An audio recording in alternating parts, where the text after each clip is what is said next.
And shepherds we shall be for thee, my lord, for thee. Power hath descended forth from thy hand. Vaffanculo! What a great song, guys. All right, so we're kicking off our A Day to Remember episode today with this absolute tune with a sample from Boondock Saints, which is a great, great movie. So I recommend to watch with that one. Thank you so much, Ben, for your little addition to that. You're welcome.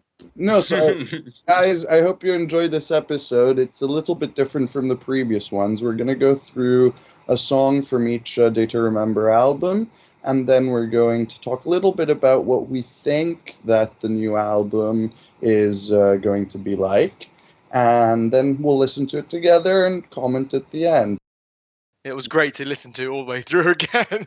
But 1958 is an absolute tune. And you know what? I think this is where they really started to get their name, didn't they? Because I think they toured around the US for something for months, I think, just to really get a name for themselves. And this is where they started getting these fans that just continued following them up and down the country. Yeah, they just followed them around, and they started to become the band that they now are.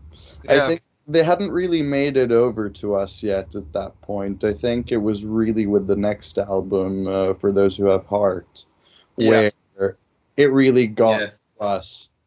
And also, Old Record was interesting because it was kind of a re-edition, remaster of this album of...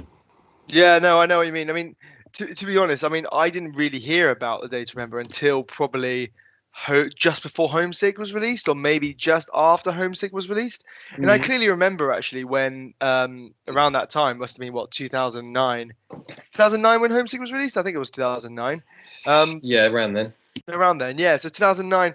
And I remember going to the Greenfield Festival in Switzerland. Day to Remember were playing in 2009, and I clearly remember seeing the Homesick album cover at the back of the stage. And they played, it must have been early, it must have been something like 3 o'clock or 4 o'clock, and it was really early, and barely anyone knew them.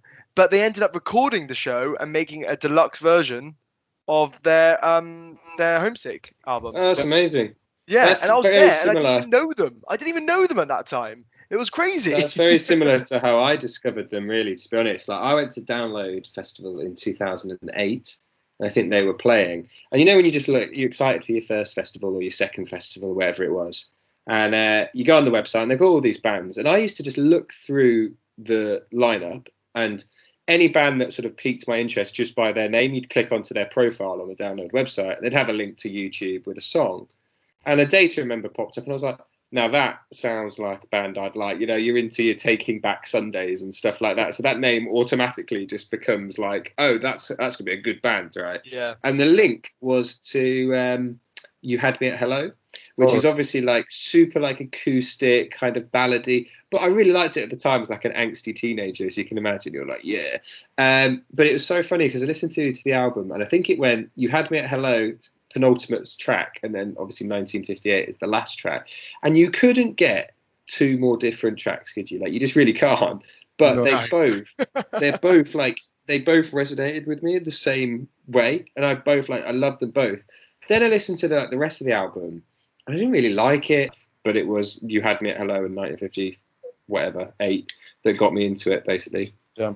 It's really interesting. Day to Remember was actually the first gig I went to, which was in Winterthur in Switzerland. And I think it was probably the best lineup of all time, because it was A Day to Remember, Bring Me the Horizon, and I don't remember now who it was, if it was maybe Architects or The Devil Wears Prada, but it was... Oh, wow. Was really like incredible because they were all starting out and they weren't huge at the time. It must have been 2009, probably around Homesick.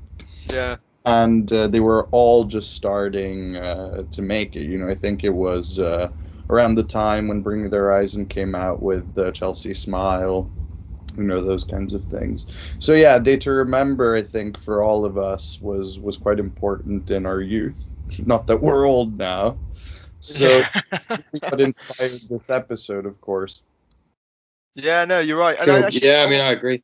I want to go back to what you were saying about the track listing, Ben, because you were talking about how it goes from "You Had Me at Hello" to 1958, and actually it's interesting because earlier on that track is "Heartless," which is, I remember listening to that track once, and I was like, the first time going, I was just blown away by it because it was just so heavy and horrible, and like just mean, really, really mean. And then they decided to do. And then it's like, you had me at hello, ooh. And it's just like, what? But I think that perfectly describes A Day to Remember, doesn't it? You've got the one side that they're very pop punky, and they've got the soft side and elements. You know, Jeremy's voice is very much can speak to many audiences and many people because it's very broad in that sense, and it's very easy to listen to. But then you've got voice, but yeah, also has the range to do a lot of other things, which is cool. Completely, yeah, exactly. And I think it's that pop punk voice that people like hearing, and it's not too whiny as well. It's very unique. Like when you hear a Jeremy McKinnon voice, you know it's like, oh, that's obviously Jeremy McKinnon. It is what it is. He seems really, really, really well. Yeah. And I think then he has the screaming side, and it's really interesting because you've got the two aspects completely opposites, but somehow they've managed to bring in two genres of, you know, metalcore and pop punk and join them together. And I don't think there isn't another band who's done it the same way. They are the band that have brought those two genres together, really. For me, 4 Year Strong was probably always the closest band to A Day to Remember, even though maybe they're a little less screamy, but they had a lot of the same, I think, ideas in terms of guitars and backgrounds and the pop punky metal stuff. Although, of course, 4 Year Strong, I think, was more pop punky. Yes, they're more punk as well. That direction, though. Yeah, the guitars were a bit more crunchy rather than actually like metalcore guitars, where they're more like more, I don't know how to describe it, like dum dum dum dum dum dum more dum. Chuggy, more yeah, chuggy. more chuggy. Yeah, so A Day to Remember is more chuggy, while 4 Year Strong was just a bit more, more screechy and a bit more. More, yeah, for sure. Definitely, but still, I mean, completely those agree. things are, you know, subtleties. I think they still come from a similar place. Yes, definitely, especially their first album, 4 Year Strong's. I can't remember what the album's called.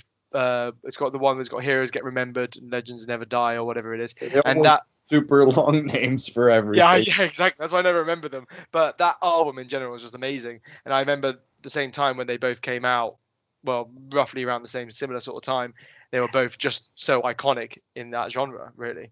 We've spoken a little bit about A Day to Remember, I think. Maybe we should continue on to the next album, which I think is one of their better albums.